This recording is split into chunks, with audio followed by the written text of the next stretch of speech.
यस्य स्वयं स्वभावाप्तिरभावे कृत्स्नकर्मणः तस्मै संज्ञानरूपाय नमोस्तु परमात्मने। जय पूज्यपादाचार्य भगवान की जय।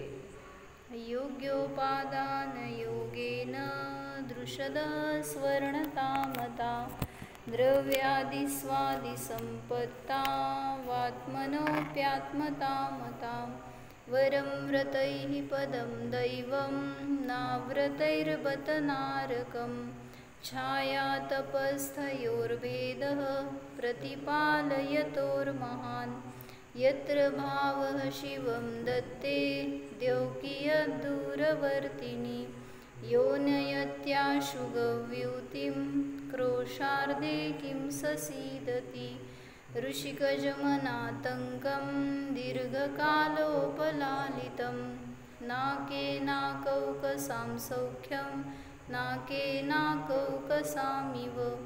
वासनामात्रमेवैतत् सुखं दुःखं च देहिनां तथा युद्वेजयन्ते ते भोगारोगा इवापदि मोहेन संवृतं ज्ञानं स्वभावं लभते नहि मत्तः पुमान् पदार्थानां यथा मदनको द्रवै।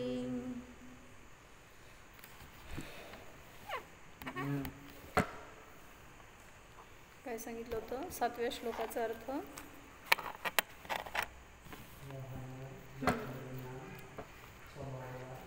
जाणू शकत नाही, मोहाने ज्याचं ज्ञान झाकलंय, ज्याची श्रद्धा झाकली आहे. ज्ञान म्हणजे श्रद्धा म्हणायचं आहे तिथं, कारण ज्ञानावर आवरण असतं तर ॲक्च्युली काय म्हणायचं, मोहाचं आवरण श्रद्धेवर किंवा चारित्र्यावर असतं. म्हणून त्याचे दोन भेद काय होतात, दर्शन मोह आणि चारित्र मोह. त्यामुळं मोह ज्ञानावर आवरण घालत नाही, पण ज्याची श्रद्धा चुकीची आहे त्याचं ज्ञान पण चुकीचं असणार. त्यामुळं सांगतायत कितीही त्या ज्ञानामध्ये त्यांनी प्रगती करेल तरीसुद्धा श्रद्धा योग्य आहे तर ज्ञानाला सुद्धा असं म्हणलं जाणार की ते सुद्धा अयोग्य आहे, अयथार्थ आहे, असमीचीन आहे. म्हणून म्हटलं मोहाने झाकलेलं ज्ञान म्हणजेच समजून घ्यायचं श्रद्धान. ज्याचं ज्ञान मोहाने झाकलं तो स्वभावाचं अनुभव करू शकत नाही, स्वभावाची प्रतीती, रुची, विश्वास करू शकत नाही. जसं तो उन्मत्त पुरुष वस्तूचं यथार्थ स्वरूप जाणू शकत नाही.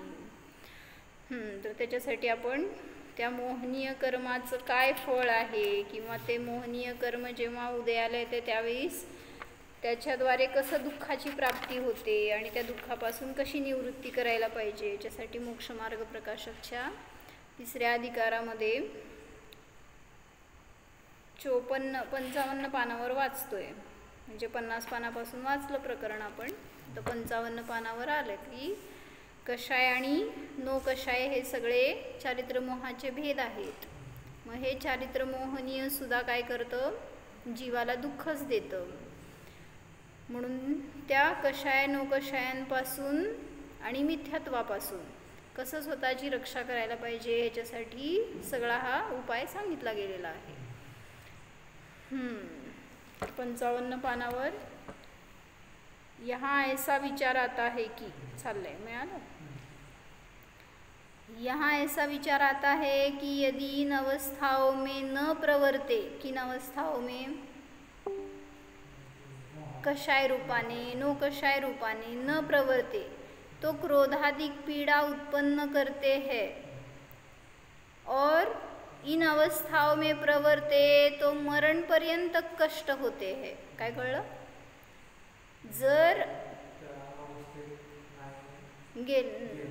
नाही त्या अवस्था रूपाने प्रवृत्ती नाही केली तर कसं करतो, कशाय रूपाने प्रवृत्ती न करताना कसं क्रोधादी करतो, म्हणजे जबरदस्ती कसं ना कसं करून क्रोधी होण्याचं त्याचे उपाय असतात हे सांगायचं आहे त्यांना. म्हणजे घेतलं त्यांनी पुढं घेत समजेल त्याच्यावरून. जर त्या अवस्था रूपाने वर्तन नाही करेल तर क्रोधाधिक पीडा उत्पन्न करते है. म्हणजे क्रोध होतो जर पाहिजे तसं दिसलं नाही. म्हणजे आता हे सगळे हास्य, रती, अरती, शोक, भय, जुगुप्सा, वेद ह्या सगळ्याच्या उदयामध्ये ते कार्य नाही झालं तर स्वयं क्रोधी होऊन उलट त्या रूपाने प्रवृत्ती करतो असं म्हणायचं आहे. म्हणजे काहीतरी असे कंडिशन्स असतील बाहेर की तुम्हाला तिथं हसता नाही येत, रडता नाही येत, ते काय वेदाच्या उदयामध्ये त्याचं कार्य नाही करू शकत, हे सगळं बहिरंगात असं दिसतंय तर क्रोधी होऊन त्याच्या आहारी जातो असं म्हणायचं आहे. क्रोधाधिक पीडा उत्पन्न करतो. हां असं म्हणायचं. मग नाही हसू शकत तर क्रोध करतोय असं. और इन अवस्थाओं में प्रवर्ते तो, आता त्या अवस्था रूपाने प्रवृत्ती केलं तर मरणपर्यंत कष्ट होतं त्याला. म्हणजे करा नाही तर नाही करा, जर समता नाही आहे तर समजून घ्या नियमाने परत कषायांमध्ये आश्रवांमध्येच अडकणार, बंधालाच प्राप्त होणार. वाच. वहाँ मरणपर्यंत कष्ट तो स्वीकार करते हैं, परंतु क्रोधाधिक की पीडा सहना स्वीकार नहीं करते. म्हणजे क्रोधाधिकांचा उदय अंतर्मुहूर्ताचा त्या पीडेला सहन नाही करू शकला तर अजून क्रोध करतोय, मान करतोय, सगळे कशाय नो कशाय करतोय, त्याच्या निमित्तात आयुष्यभर पीडा सहन करावी लागणार. म्हणजे अंतर्मुहूर्तासाठी तुम्ही सहनशक्ती नाही ठेवली तर त्याचं फळ तुम्हाला असं आयुष्यभर भोगावं लागणार हे सांगतायत. क्रोधाधिक की पीडा सहना स्वीकार नाही करते. म्हणजे आयुष्यभरपर्यंत तुम्हाला त्याच कषायांच्या उदयामध्ये पुन्हा आश्रवबंधामध्ये अडकून राहावं लागणार. म्हणून थोड्या वेळासाठी उदय असतो तो निघून जाणार आहे. मग तेवढ्या काळासाठी जरी आपण तिथं स्थिरता ठेवली स्वभावामध्ये तरी सुद्धा आपल्याला आनंदाची प्राप्ती होते, त्या कर्मांची निर्जरा होते. इससे यह निश्चित हुआ कि मरणाधिक से भी कषायों की पीड़ा अधिक है. मरणाचं दुःख सगळ्यात जास्त वाटते तुम्हाला, पण मरणाधिक से भी कषायों की पीडा अधिक है. म्हणजे मरण स्वीकारेल कोणी पण कषाय सोडणार नाही असं म्हणायचं आहे. उदाहरण सांग. मेलं तर चालेल पण मी त्याला दाखवणार. असं वैर एखाद्याचा असेल तर कसं त्याला आपलं कषाय दाखवायसाठी प्रयत्न करतो. हां बरोबर. मरणच आहे त्याचं फळ शेवटी सगळ्या कषाय नो कषायांचं आणि दुःखच आहे हे सांगितलं होतं. काय म्हणताय बोला.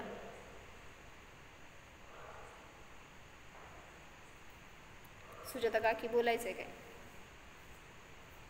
रावणाने मान कशाय सोडला नाही, मरण पत्करलं पण मान कशाय. बरोबर राईट. रावणाने मान कशाय सोडला नाही, मेलं तर चालेल पण सीता देणार नाही. असं सगळ्याचं. कोणाचं अजून सांगा.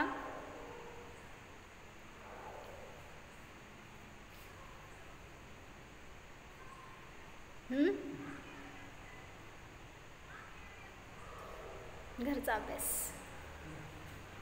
म्हणजे कुठं कुठं आपण असं त्या कषायांसाठी नो कषायांसाठी मरण स्वीकारतो पण ते सोडायची तयारी नसते. असं कधी कुठं झालं आपल्या जीवनात पण असं कधी झालं असेल तर पडताळा करून त्याला काय म्हणायचं पूर्ण स्वच्छ करून टाकायला पाहिजेत असे विभाव.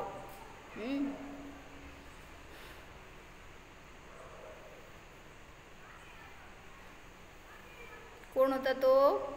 ब्रह्मदत्त चक्रवर्ती. चक्रवर्ती होता, पट्टराणीमध्ये अति आसक्त. कुठलाही चक्रवर्ती असू दे, जर तो परिग्रहात मेला तर नियमाने 7व्या नरकात जातो. मग परिग्रह सोडायची तयारी नाही, त्याचे भाव सोडायचे नाही, त्याचा भोग सोडायचा नाही आहे, पण मेलं तर चालेल अशा परिणामानेच 7व्या नरकात जातो. जसं तो तंदुल मत्स्य पण खाऊ शकत नाही आहे पण खायचे भाव, आणि मग ते भाव मेलं तर चालेल पण सोडणार नाही असे भाव त्याचे.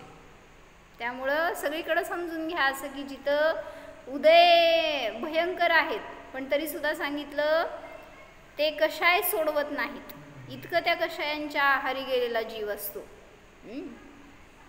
कुठलेही असू देत, मग ते वेद असेल, क्रोधमान माया लोभ असतील. लोभासाठी सुद्धा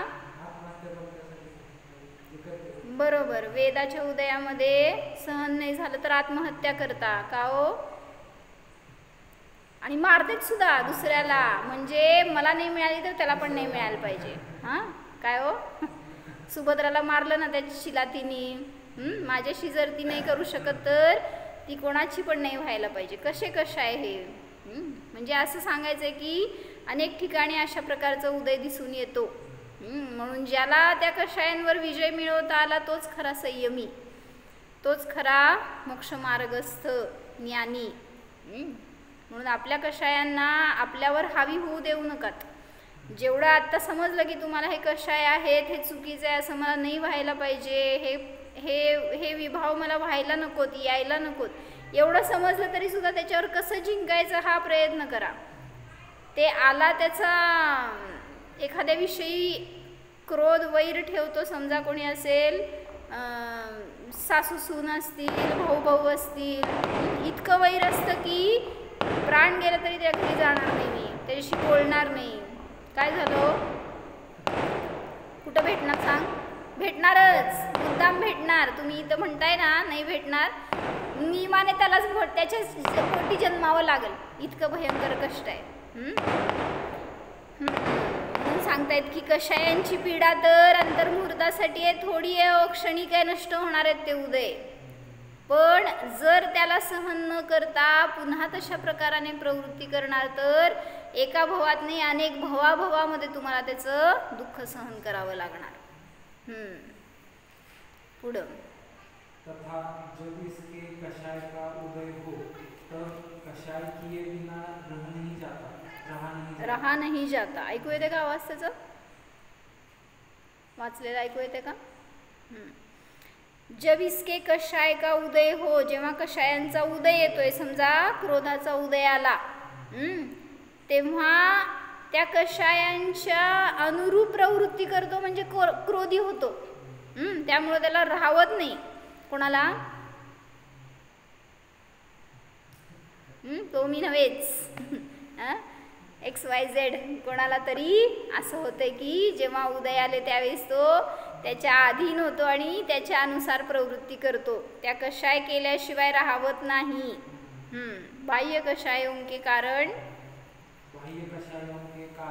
मिले तो उनके आश्रय कषाय करता है. नीट वाचायचं. काय म्हणलं?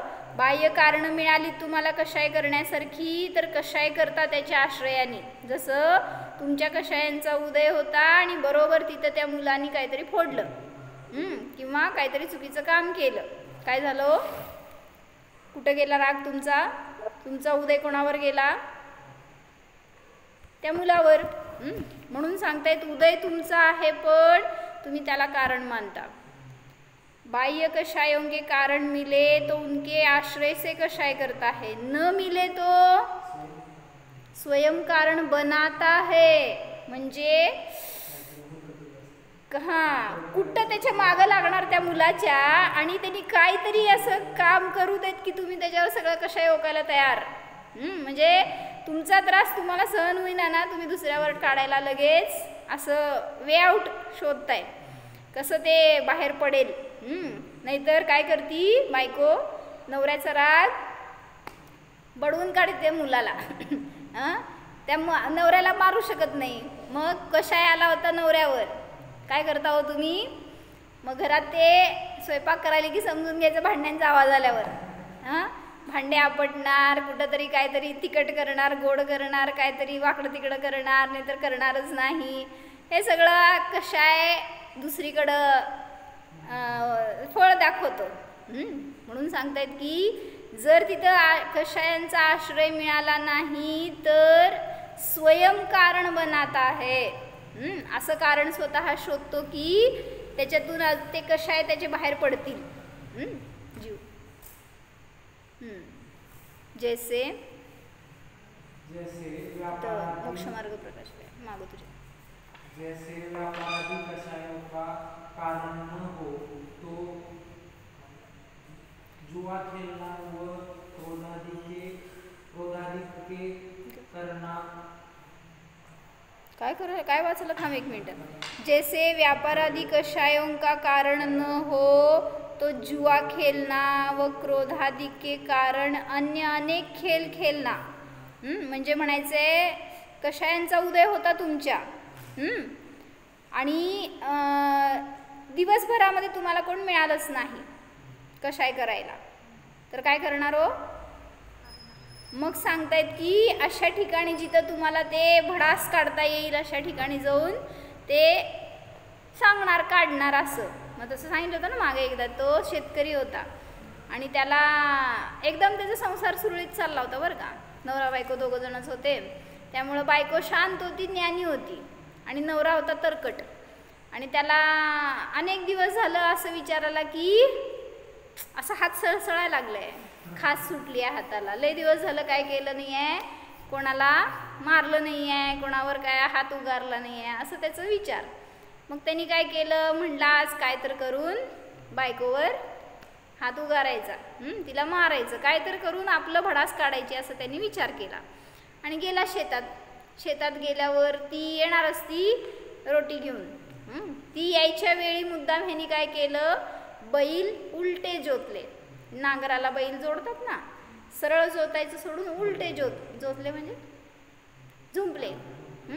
तर ते तोंड दुसरीकडंच आणि ते नांगर तिसरीकडंच असं काहीतरी केलं. का बायको येतीये ती बघावी आणि म्हणावी की असं का केलंय. बस तिने असं म्हटलं की मी तिला बडवणार, असं त्याने आता ठरवून बसला होता. आणि काय झालं, बायको आली. पहिल्या शेतावर बघितलं नाही दिसला म्हणल्यावर ती तशीच टोकरी घेऊन दुसऱ्या शेतावर आली. आल्यावर तिला दिसलं काय की कधी असं न करणारा माणूस असं का केलाय. काय झालं, असं तर कोण मूर्ख पण करत नाही.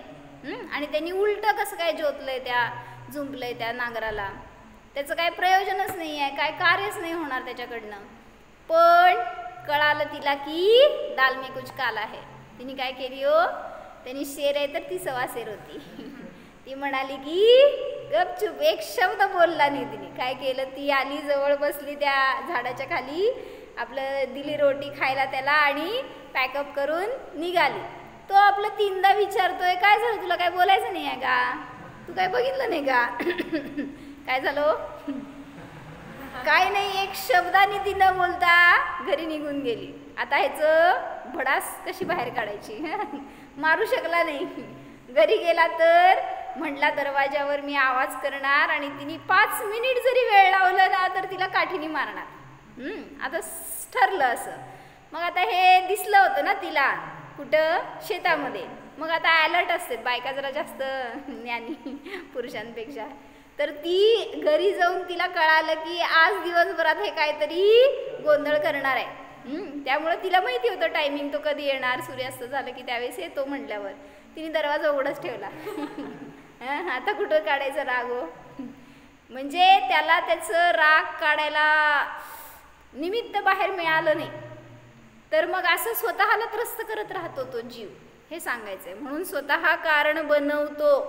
त्याला स्वतःचा राग कंट्रोल होत नव्हता, क्रोध, तर तो कसं ना कसं करून तिला मारण्यासाठी म्हणून प्रयत्न करत होता, पण त्याला ते सुद्धा करता आलं नाही. मग असं आपण पण सांगतायत की आपल्याला जर सहन नाही झालं तर आपण काय करतो, एखाद्याला ओरडतो, मारतो, काय ना काय तिथं गोंधळ करतो, करायचं ते काम उलटं करून ठेवतो. अशा अनेक, नाही तर कामच करणार नाही. काय करतो, आईचं राग आल्यावर करतोच, नाहीतर मी करणारच नाही. म्हणजे असं त्या बाहेरच्या कार्यावर राग काढला जातो, हे सांगायचं आहे. काय वाचलं परत एकदा, जैसे व्यापारादी कषायों का कारण न हो तो जुआ खेळना. जुआ खेळल्यावर काय होतं काय माहिती, आम्ही कशाला खेळतोय. काय होतं हो जुआ खेळणं म्हणजे सट्टेबाजी, काय म्हणायचं ते, जुगार. जुगार खेळल्यावर कशाय होतात नियमाने, त्याच्यात आपण जिंकलो हारलो, काय कमी जास्त मिळालं ह्याच्यामध्ये होणार कशाय. म्हणजे इकडं कशाय करायला मिळालं नाही चान्स, म्हणून तिथं जाऊन कशाय करणार. जुआ खेळना, क्रोधाधिक के कारण अन्य अनेक खेळ खेळना. सांग, क्रिकेट कुठल्या कषायांचा उदय, कुठल्या कषायांना पुष्ट करतं क्रिकेट.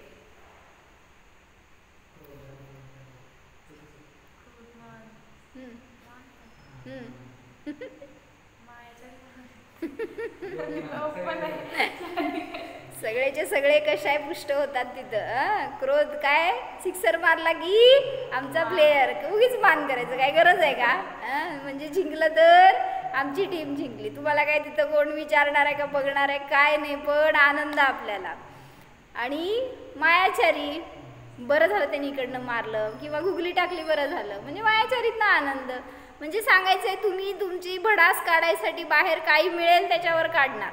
म्हणून म्हटलं क्रोधाधिक्य कारण अन्य अनेक खेळ खेळणं किंवा खेळायला बघणं ह्याच्यात सुद्धा सगळे कशाय तुमचे पुष्ट होतात.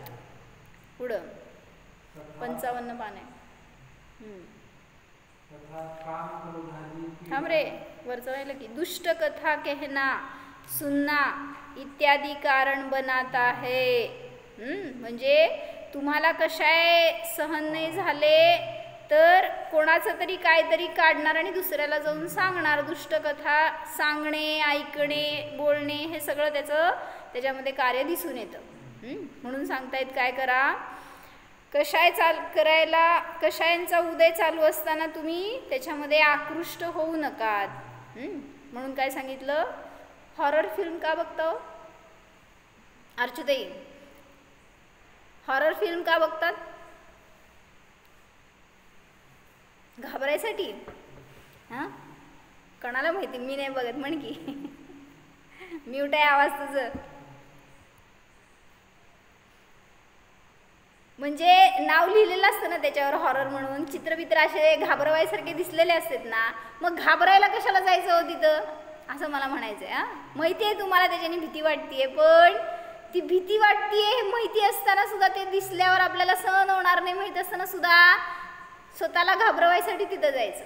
म्हणजे कशायों के कारण न मिले तो कारण बनात आहे. थिएटरमध्ये जाईपर्यंत विचार करावा की नाही बघायला पाहिजे, नाही जाणारच. तिथं जाऊन हार्ट अटॅक आला तर चालेल पण जाणार.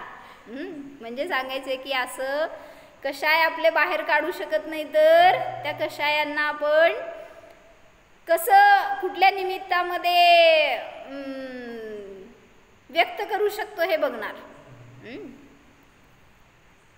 ऐकू येते का आवाज माझं?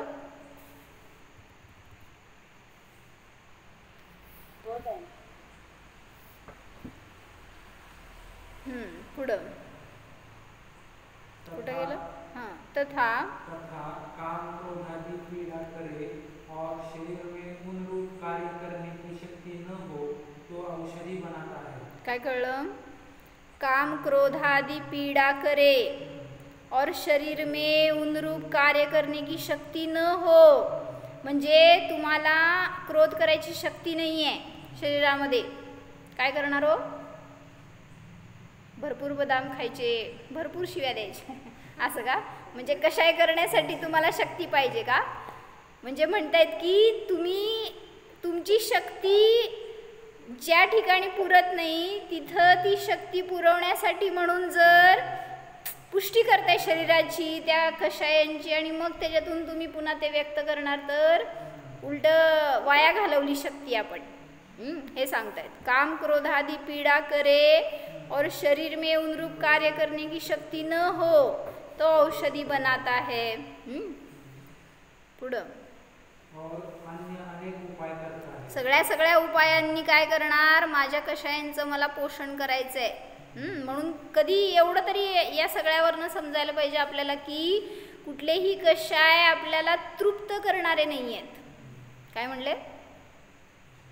किती क्रोध केल्यावर शांती वाटते, किती लोभ केल्यावर आपल्याला आनंद होतो, पोट भरतं हे सांगा, जाऊ देत. एखाद्यावर खूप राग आलाय समजा, जाऊ देत. एखाद्या वेळेस असं सांगितलं पण जाते की काढ बाहेर तुझं जे काय असेल ना त्याच्यावर राग आहे ना, एकदा मोकळं कर बोलून. करता का हो? केलं ठीक आहे, जाऊ देत. संपतं का हे सांगा मला. एखाद्याबद्दल असेल असं कोणी शत्रू वैरी, तर त्याच्याविषयी जर वैर आहे आपल्या अंतरंगामध्ये, तर त्याला जेव्हा आपण बोलतोय ओरडतोय त्यांनी काहीच नाही बोललं, काय झालं सांग? अजून आग आग आग उसळत असते आपल्यामध्ये. म्हणजे त्यांनी बोलावं हे पण तुम्हाला त्याच्या मागे अपेक्षा होती. म्हणजे म्हणतायत की आपलं आपण भोगतोय ते परेशानी आहे, तर त्याला पण त्रास व्हावा हे भाव आहेत ना तुमचे. तुम्ही बोललात तुमचं मोकळं झालं, ठीक आहे ना, सोडून द्या. नाही, त्यांनी डिस्टर्ब कसं काय नाही झाला, त्याला का कशाही नाही झाले, तुला काय करायचं घेऊन जाऊ दे ना, तुझं मोकळं झालं का नाही. म्हणून सांगतायत कुठलेही कशाय कधी तुम्हाला तृप्त करणार नाहीत. ते कशाय भले उदयात येऊ देत, तशानुसार तुम्ही प्रवृत्ती करा तरी सुद्धा ते तुम्हाला शांती देणारे नाहीत. तथा कोई कारण बने ही नहीं तो अपने उपयोग में कषायों के कारणभूत पदार्थों का चिंतन करके स्वयं ही कषाय रूप परिणमित होता है. काय कळलं? कोण मिळालंच नाही दिवसभरामध्ये, तर आरशासमोर बसायचं जाऊन. काय करायचं म्हणजे काय होणार, कधी काढणार का असं स्वतःवर. काढतात लोक बरं का. काय केस हेअरस्टाईल केली असेल समजा तर चांगली झाली नाही म्हणणार, परत मोडणार, परत करणार, परत मोडणार. चांगलं ड्रेस घातलं तर हे चांगलं दिसत नाही म्हणणार. म्हणजे स्वतःच किती अतृप्त संतुष्ट. कोई कारण बने ही नहीं तो अपने उपयोग में कषायों के कारणभूत पदार्थों का चिंतन करके, त्यांनी असं केलं होतं, ह्यांनी तसं केलं होतं, हे विचार करून करून स्वतःला कषाई बनवतो. आज दिवसभरात तुम्हाला काय खाद्य मिळालं नव्हतं क्रोध करायला, तर आठवून कधीचं 10 वर्षापूर्वीचं असेल, कधी कुठल्या दूरक्षेत्रातलं असेल, काय त्याचा संबंध नसेल, तो व्यक्ती मेला असेल, तरी सुद्धा आठवून ते कारण स्वयं कषाय रूप परिणमित होत आहे. स्वतःला कषाई बनवतो. सवय असते बरं का अशी अनेकांना. हो म्हणा का नाही. सासूबाई समजा आता नाही आहेत, ते बिचारे सुखात आहेत वर, तुम्ही काय करताय हो, असं इतकं आठवून मला इतका त्रास दिला होता त्यांनी, इतकं मला बोलत होते, इतक्या शिव्या दिल्या होत्या, इतकं मला विरोध करत होते. काय झालं हो आता, ते तिथे आहेत, तुम्ही इथं आहे, पण परिणाम काय चालू आहेत.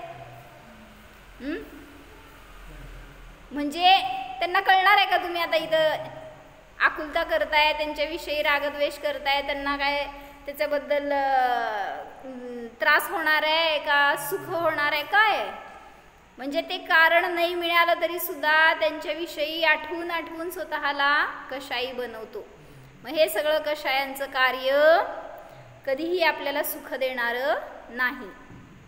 इस प्रकार यह जीव कषाय भावों से पीड़ित हुआ महान दुखी होता है. पाहिजे शास्त्र. कषाय भावांनी हा जीव पिडला जातो हे ह्याचा निर्णय नाही आहे, म्हणून त्रस्त आहे. म्हणून सांगितलं ना की नरकामध्ये का जातो, कुठेही कोणीही जीव असू दे नरकात का जातो.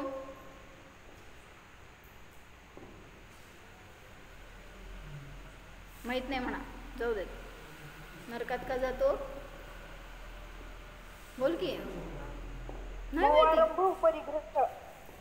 बहुआरंभ बहुपरिग्रह ठीक आहे की, ते नको. म्हणजे कषायांचा वेग सहन होत नाही, तीव्र कषाई असेल तर तो जीव सांगितलं नरकात जातो. बरोबर. आता क्रोधाधिकांची बहुलता समजून घ्या, अशुभ कषायांची, अशुभ लेश्येची वगैरे. ज्याची तर त्या कषायांमध्ये आयुबंध झाला तो जीव नरकात जातो. कशासाठी सांगत होते.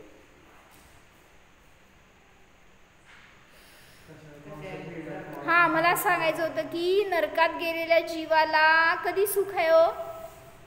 म्हणजे इथं तुम्हाला कारण मिळाले नाहीत ना, भरपूर कारण मिळतील तिथं, पण शक्ती नाही आहे तुमची तिथं. का, तुमच्या समोर असुरकुमार असतील किंवा दुसरे जे नारकी असतील ना, तुमच्यापेक्षा जास्त बलवान असतील, किती म्हणून वैर काढणार. म्हणून सांगतायत इथं जर तुम्हाला ते सहन नाही झालं म्हणून तुम्ही तिथं गेलात तर जास्त सहन करावं लागेल. म्हणजे इथं म्हटलं ना, तू आत्ता जसं आत्महत्या केली, इथं कोणी तर नियमाने तो जीव नरकाला जाणार. सांग इथं आत्महत्या का केली होती, सहन झालं नव्हतं एखादी गोष्ट, काय नापास झाला म्हणून आत्महत्या केली. काय कारण आहे. काय असतं नापास झालं तर काय असतं, आत्महत्या केल्यावर पास होतो का. म्हणजे काय त्याचा फायदा काय, मला हे नाही कळत. म्हणजे इतका विचार नाही करू, त्याला सविवेक म्हणायचा. म्हणजे इतकं मोठं आयुष्य आहे समोर, ते कसं जगू हा विचार. एवढंच फक्त पास झालं तर, म्हणजे ही मेंटॅलिटी असते बरं का. जेव्हा शिकतात ना पोरं, त्यावेळीच पोरी पण शिकत असताना आपल्याला एवढे मार्क मिळायला पाहिजेत, नाही मिळाले तर काय आपलं जीवन नाही, इमेज नाही, कसं राहणार. आणि तेच आता आपण बाहेर पडल्यावर आपल्याला काय वाटतं हो, किती क्षुल्लक गोष्टीमध्ये आपण अडकलो होतो, काय आपण किती कशाय केले, किती वाईट वागलो होतो, काय त्याचं गरज होती काय इतकं. चांगले पडलं तरी सुद्धा आता काय फायदा आहे, आणि नाही पडलं तरी सुद्धा आता काय फायदा आहे. किती मार्क पडले होते सुजाता काकी? युनिव्हर्सिटी टॉपर होतो समजा आपण, आत्ता काय त्याचा उपयोग हो. आम्हा म्हणतात लेबल काय नेऊन घेऊन पुढच्या जन्मात जायचं आहे का, ते पण इथंच ठेवायचं आहे. म्हणजे म्हणायचं आहे की जे पण तुम्हाला प्राप्त झालं नाही झालं क्षणिक आहे हो. उदय कसा असतो, कशा यांचा अंतर्मुहूर्त काळपर्यंत पुन्हा राहणार नाही. पण तेवढ्या उदयामध्ये जीव इतका कशाही होतो, इतका त्यामध्ये संलग्न होऊन जातो की भवाभवात त्याचं फळ भोगावं लागतं. म्हणून त्यांनी आज एक व्हिडिओ दाखवला होता की कुठल्या तरी ग्रुपला आलाय मला नाही माहिती, आळी एखादी आळीकडे स्वतःच्या संरक्षणाचं काय साधन आहे हो. गोल होऊन बसतीये, असू दे की, पण तिला कोणी अटॅक करते तर ती स्वतःचं रक्षण कशी करणार. तर त्यांनी दाखवलं ती आळी मुंग्यांच्या क्षेत्रात पडली आहे. काय करणार हो, इतक्या भयंकर भरपूर मुंग्या आहेत तिथं, मुंगळे मुंग्या सगळे, आणि त्यात ती पडली आहे. कसं रक्षण करणार. ती तडफडतीये, उलटतीये, पलटतीये, सगळीकडनं इकडनं तिकडं स्वतःला फेकलं जात आहे तिचं तिकडनं, पण जिथं पडेल तिथं मुंग्या आहेत. कसं रक्षण करणार सांगा त्या जीवाने स्वतःचं, कसं करायचं. आणि त्याने त्याच्या खाली नोट लिहिली होती, असंच हाल तुमचं नरकामध्ये आहे. असं बघितल्यावर सुद्धा भयंकर वाटायला पाहिजे की बघितलंय असं आपण किती वेळा की असं जे हेल्पलेस असतात ना, इतके बारीक जीव, त्यांना जर कोणी असं पकडलं असेल तर काहीच ते स्वतःला रक्षण करू शकत नाहीत. साधं मुंगी, एक मुंगी असेल तरी सुद्धा ती ज्या आळीवर बसली समजा तर तिला काढताच येत नाही. कसं काढणार. म्हणजे सहन करण्याशिवाय दुसरं काय नाही राहिलं तिथं. मग तसंच आहे कर्मफल चेतना, म्हणजे प्रतिकार करायची भाव आहेत की क्रिया पण करतायत पण करू शकत नाही आहेत काय तिथं. म्हणजे म्हणून सांगितलं की तसंच नरकामध्ये सुद्धा आपल्याला काय करू शकता. पळून जायचं, त्यांना मारायचं, काय उपाय आहे. या उपायांचं फळ काय. काहीही केला तरी सुद्धा तुम्हाला तिथून मुक्ती नाही. म्हणून सांगताय तिथं एवढ्याशा कषायांना आपण बेर करू शकत नाही. काय त्याला उदय येऊन निघून जाऊ दे एवढाच काळ स्थिर राहायचं आहे तुम्हाला, पण तेवढा काळ सुद्धा आपण स्थिर राहू शकत नाही. म्हणा आम्ही राहतो, आम्हाला फक्त सांगा तेवढं केव्हा राहायचं आहे. कोण सांगायचं. कुठले उदय कधी येणार आहेत, काय फळ देणार आहेत माहीत नाही. फक्त म्हणून सांगितलं प्रत्येक समयाला स्थिर राहावा, प्रत्येक समयाला स्वभावाला जाणं हे सांगतात माताजी. शुभ आणि शुद्ध भावामध्ये खेळा तर कुठल्या कषायांनी तुम्हाला हरवू शकणार आहेत, तुम्हाला त्रस्त करू शकणार आहेत. तोच उपाय आहे, दुसरा नाही. इस प्रकार कषाय भावों से पीडित हुआ महान दुःखी होता है. असा तो जीव नियमाने महान दुःखाला प्राप्त करतो हे सांगायचंय.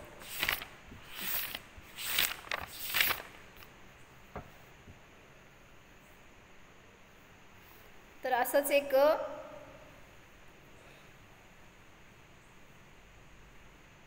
सुधामूर्ती माहिती आहे कोण होते. इन्फोसिसचे नारायण मूर्ती. हां सगळे फेमस आहेत. तुम्हाला सांगा बघू इष्टोपदेशचे कोण रचयित आहेत. तर ते सुधामूर्ती त्यांनी त्यांचं लिखाण खूप चांगलं आहे असं, आणि ते मला साहित्य मिळालं ते वाचायला ऐकायला, असं मला इंटरेस्ट होतं तेव्हा वाचत होती. तर त्याच्यामध्ये त्यांनी एक इन्सिडन्स सांगितला होता त्यांच्या घरातला बरं का. म्हणजे मला कशासाठी सांगायचं आहे, कशाय प्रत्येकामध्ये आहेत. ती एकेंद्रिय असू देत नाही तर पंचेंद्रिय असू देत, मनुष्य तिर्यंचे असू दे किंवा देवनारकी असू देत, प्रत्येकामध्ये कशाय कसे हावी होतात किंवा कशाय कसं ते जपतात हे मला सांगायचं आहे बरं का. तर ते सुधामूर्ती म्हणे कुठल्या तरी एका गावात राहत होते, जे छोटं गाव होतं खेडं टाईप असं, आणि त्यांना ते गाव सोडून दुसरीकडे जायचं होतं. तर ते झालं काय, ते ज्या घरात राहत होते त्या घराच्या बाजूला एक प्राजक्ताच्या फुलांचं झाड होतं. म्हणजे पारिजातकच का? प्राजक्ता म्हणजे होच ना. तर ते झाड होतं आणि त्याची भरपूर फुलं पडायची आणि ती त्यांच्या घराची जी खिडकी होती त्या खिडकीमध्ये त्या बसायच्या अभ्यासाला आणि बरोबर एक फांदी त्यांच्या खिडकीला आलेली. तर ते रोज त्या फांदीशी त्या झाडाशी बोलायच्या तिथं बसूनच, असं सांगितलं त्यांनी. आणि मग त्यांचं काय असेल ते बाहेर जे बोलता येत नाही, त्यांचे काय राग द्वेष काढता येत नाही, ते सगळं त्या झाडाबरोबर शेअर करत होत्या त्या. आणि त्या झाडाच्या फांदीवरनं ते सारखं हात फिरवायचे, जसं तुम्ही एखाद्या पेटला हात फिरवता तसं. तर ते काय म्हणायचं, आता दोघांचं असं संबंध झाला होता असं समजून घ्या. आणि त्यांना अशी दिवस आला होता की 4 दिवसांनी ते घर सोडायचं होतं. बाकीच्या कशाबद्दल काय तिला वाईट वाटलं नाही, पण ते झाड मला आता सुटणार आणि परत बघायला मिळणार नाही ह्याचं तिला दुःख व्हायलं फार. तर त्यांनी सांगितलं की जेव्हा आपण शाळेत समजा काही चांगलं मार्क पडले तर पळत पळत येऊन ती झाडाजवळ येणार आणि सांगणार, तर ते झाड पण तिला रिॲक्शन देत होतं. असं त्यांनी सांगितलं की ते सळसळणार पानं किंवा एकदमच फुलांचा वर्षाव होणार असं वगैरे. तिला काय दुःख झालं तर ती येऊन सांगणार, तर ते झाड पण तिला तिच्याबरोबर इमोशनल होत होतं. असं एक सांगायची पद्धत बरं का. फक्त समजून घ्या की त्यांना पण भावना असतात, संवेदना असतात, ज्ञान असतं. तर ते जायचा दिवस आला तिचा आणि तिला फक्त विचार होता त्या झाडाचा, बाकी कशाचा विचार नव्हता. आता गाडी तयार होती, सगळेजण जाऊन गाडीत बसले. ही पण आता बसणार, तेवढ्यात म्हटली की मी येते 1 मिनिटामध्ये. आणि ती गेली पुन्हा त्या झाडाजवळ आणि त्या झाडाला आज तिने मिठी मारली आणि खूप रडली आणि म्हटली की आता मला परत कधी यायचं होणार माहीत नाही आणि कधी भेटायचं होणार माहीत नाही.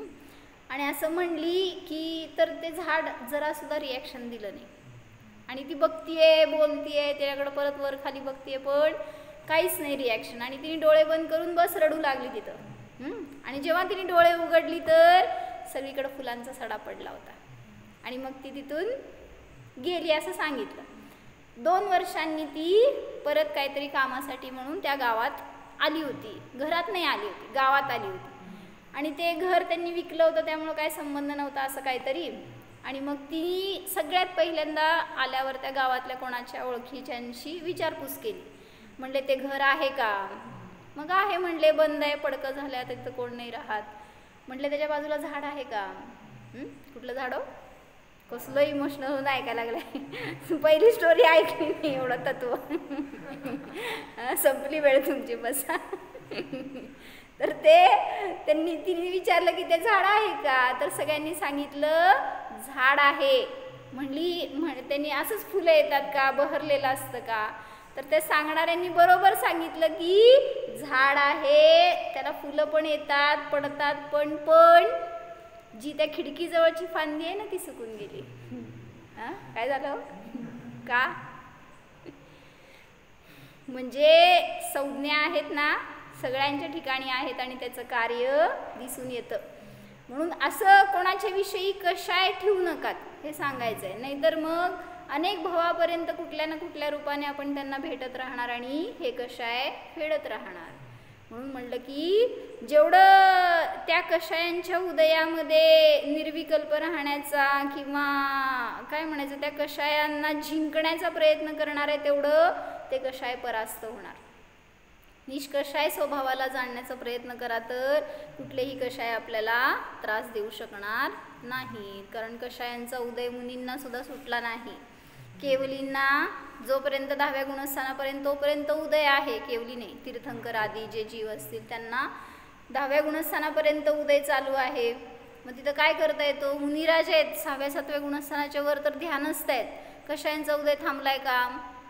उदय आहे, निघून जाण्याचं कार्य त्याचं आहे, पण त्याला तुम्ही धरून बसताय म्हणून तुम्ही दुःखी होताय, कशाही होताय. मग काय करायला पाहिजे? असं तुम्ही मला सांगायचं, मी तुम्हाला सांगायचं. काय करायला पाहिजे? कसं असं प्रॅक्टिकली सांगा मला, होत असते का असं? क्रोधाचा भयंकर उदय आला आणि तुम्ही स्वभावाला जाणताय, असं कसं होईल? आठवायलाच पाहिजे, हाच उपाय आहे.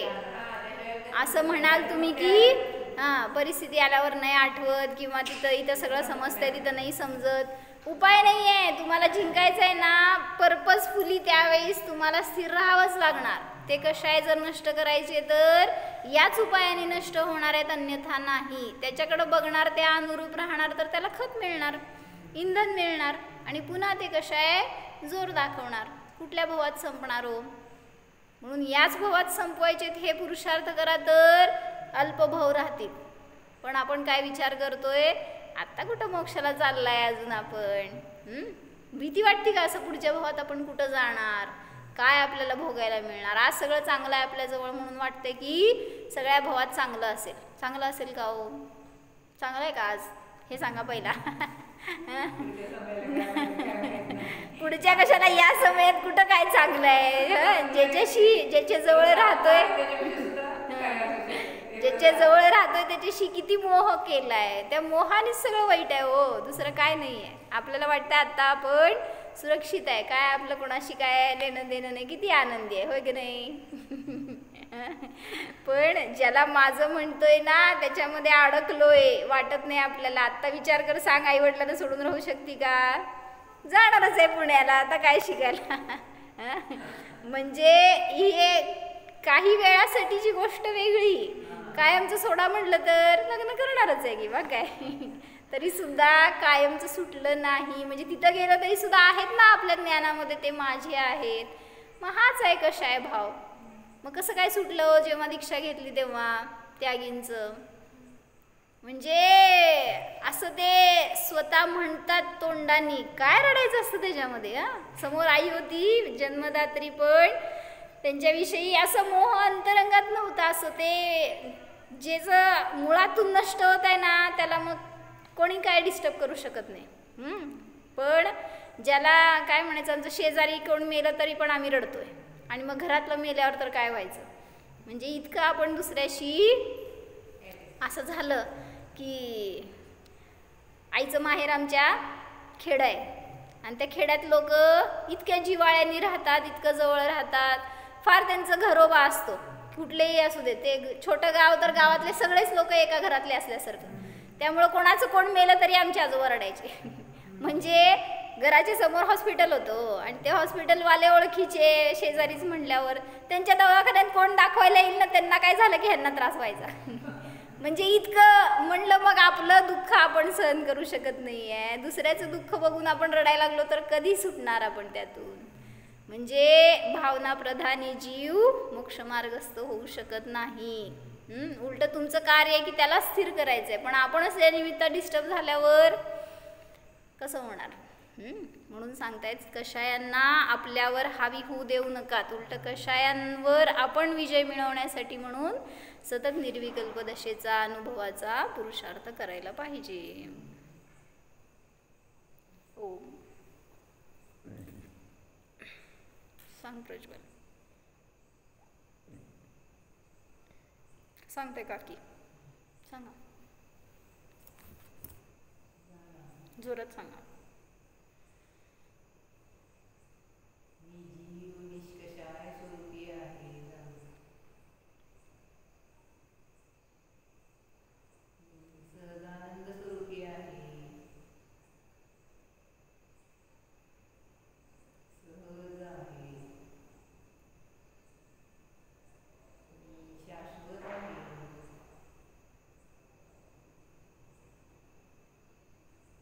अविनाशी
नमो हरिहराय